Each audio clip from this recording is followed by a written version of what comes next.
another incident happened which caused Uthman to rethink of another strategy. What was the incident that occurred? Well, the Muslim armies were fighting on the border posts of the Muslim lands in an area that is to this day is called Azerbaijan, and then too it was called Azerbaijan. And what happened was that the Muslims of Mecca and Medina had met with the Muslims of Syria, Damascus, other places. They had all met together on the front lines. And lo and behold, they were reciting the Qur'an differently. And the reasons for this will become clear in another future episode. But they were reciting the Qur'an, each one from a companion, and they had slight differences in their recitation. And these Muslims did not realize where these differences came from. Later on we will learn that these differences came from the Prophet ﷺ himself. But these Muslims were unschooled in the recitations of the Qur'an, and they began fighting one another almost to a physical fight. They began saying that my recitation is better, your recitation is wrong, I know how to recite, you are ignorant, even though all of these companions were reciting, people were reciting from the companions' recitations. Now the companions themselves did not fight, they knew where these differences came from, but their students, those who took the Qur'an from them, they were the ones who didn't know where these differences came from. And so they said, my version of the Qur'an is better, and the other said, no, my version of the Qur'an is better.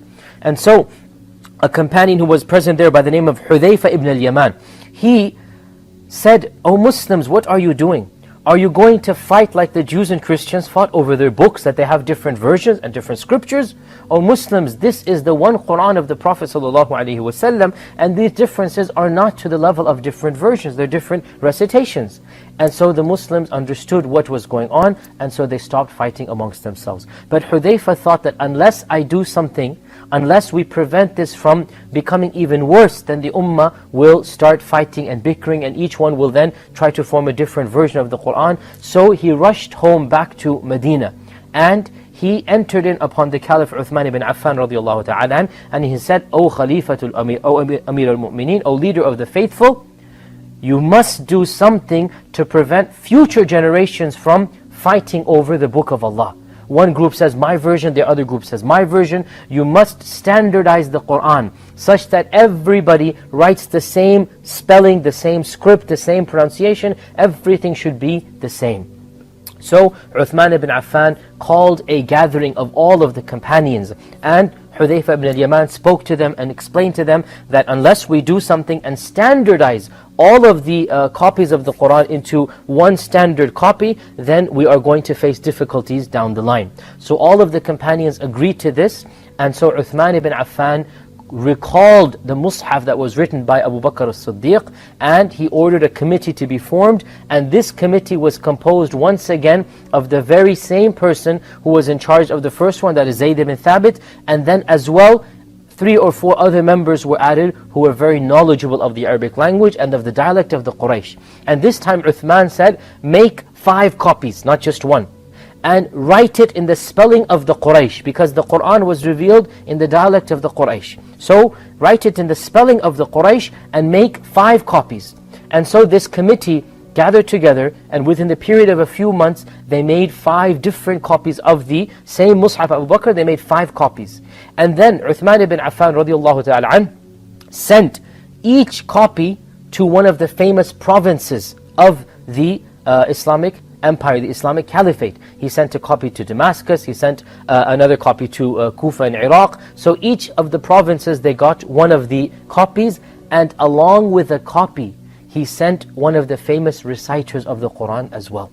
So along with a physical copy of the Qur'an, he also sent a famous reciter with it. And then he made a general proclamation, a general announcement all over the Muslim Caliphate. And he said, anybody who has any copy of the Qur'an should dispose of it and come and copy the Qur'an from this original copy. Let nobody just copy an unofficial copy, because you don't know where that copy came from. So he disposed of all of the Qur'ans. Now when you dispose of the Qur'an, We are not supposed to just throw it away in the trash or throw it away in the garbage. No, rather we're supposed to get rid of it in a way that nobody can disrespect it. So of the ways you can dispose of it, you can dip it in water or in the ocean and the ink would dissolve. This is the old ink we're talking about. And of the ways that you can bury it in a deep, far away place until it decomposes. Because remember, the earliest Qur'ans were written on leather or parchment which decomposes. And of the ways is that you can burn it, not as a sign of disrespect, but rather as a protection of future disrespect. In other words, you get rid of it in a way that other people will not be able to disrespect it. And this is an important factor, because when we say that the Qur'ans were burnt by the early Muslims, from the Western mentality, to burn a book, generally speaking, is to show disrespect to it. But when you do this to the Qur'an, it is to make sure that nobody tramples on it or nobody throws it away. In other words, you get rid of it in a manner that will prevent its disrespect later on. Now, this was what was done, that all of the Qur'ans and all of the mushafs of all of the ummah were then taken and disposed of, and anybody who wanted a Qur'an had to copy it directly from the mushaf of Uthman ibn Affan, and that is why we call it the Uthmanic mushaf. All future Qur'ans, even up to our times, conform letter for letter, word for word with the Qur'anic mushafs. It was a drastic measure, but it was a necessary measure. And it is due to Uthman, it is due to the efforts of Uthman ibn Affan radiallahu ta'ala anhu, that Allah subhanahu wa ta'ala preserved the Qur'an. To this day, there is no different version of the Qur'an. There is but one Qur'an. And this is due to the blessings of Allah subhanahu wa ta'ala that He showered on Uthman ibn Affan. And this was done by the unanimous consensus of all of the companions at the time.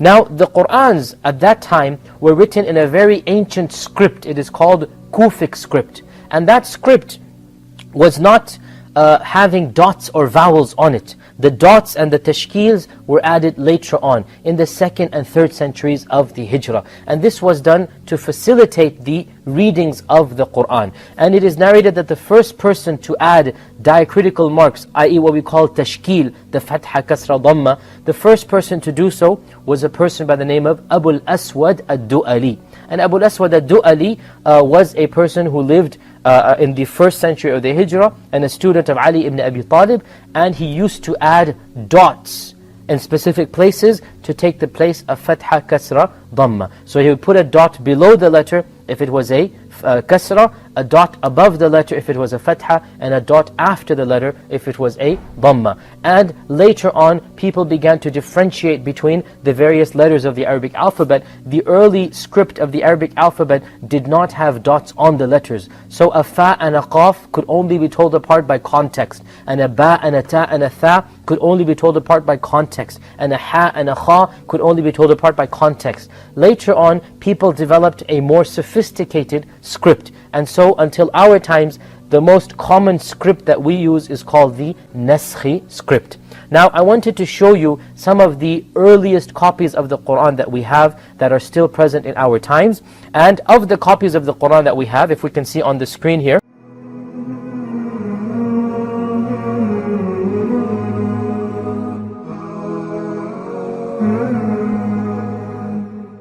and this gives us some examples of the earliest mushafs that were written, and they are available to this day. Anybody who wants to compare letter for letter and word for word, they can do so. The Qur'an indeed has been preserved from the time of the Prophet Muhammad sallallahu alaihi wasallam.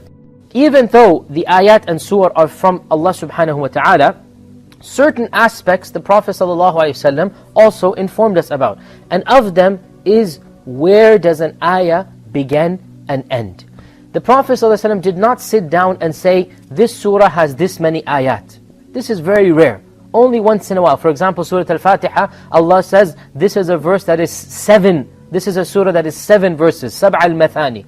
And for example, in another surah, the Prophet ﷺ said, there is a surah in the Qur'an composed of 30 verses. And he meant Surah Al-Mulk. So sometimes he told us, but most of the time he didn't. Therefore, how did the later scholars decide where to put the endings of the verse numbers?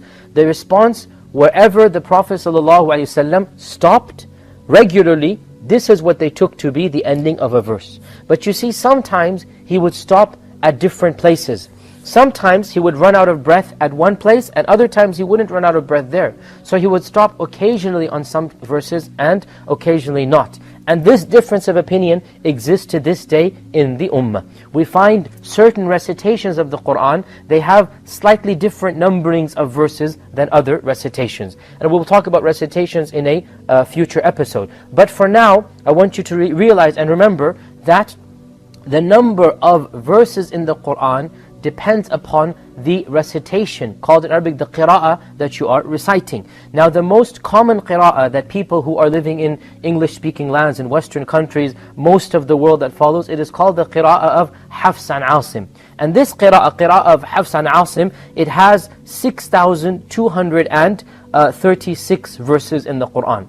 So 6,236 verses according to the qira'ah that we recite. And the other recitations, and there are 10 total recitations, they have slightly different numbers, between 6,210 all the way up to 6,236. So a difference of 20 or 30 verses. That's it. Now when we say difference of verses, it doesn't mean some qira'at have missing verses. No, not at all. The Qur'an is exactly the same. Word for word, sentence for sentence. The entire Qur'an is the same between the different recitations. But what is different, one recitation might have split a long verse into two. Another recitation might have taken those two verses, made them into one. So what is different is where the verse begins and ends, but not the actual words within the verses. Also realize that the arrangement of the verses is unanimously agreed upon within a surah.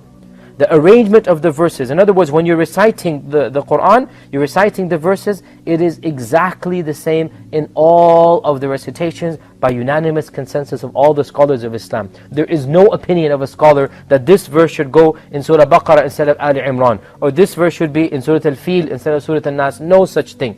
All the scholars of Islam unanimously agree about the arrangement of the verses within a surah.